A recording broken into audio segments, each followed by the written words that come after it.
Herkese merhaba arkadaşlar, kanalımıza hoş geldiniz. Mert Ramazan Demir tatil için Birleşik Krallık'a gitti.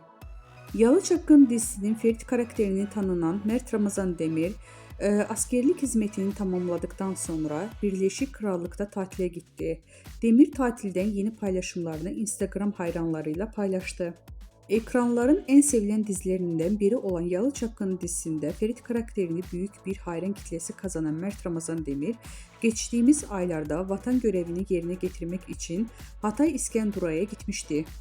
Askerlik hizmetini tamamlayan ünlü oyuncu, sosyal medya hesabından askerlik sürecine dair paylaştığı fotoğrafları hayranlarından büyük ilgi gelmişti. Yemin töreninde paylaşılan karelerde oldukça dikkat çekmişti. Vatan görevini bitirdikten sonra tatile giden Birleşik Krallık'a gitmeye karar alan Demir, tatilden yeni fotoğraflarını Instagram hesabından paylaştı. Küçük Haziran notuyla yaptığı paylaşımı takipçileri tarafından büyük beğeni topladı. Demir'in tatil anları sosyal medyada kısa sürede ilgi gördü.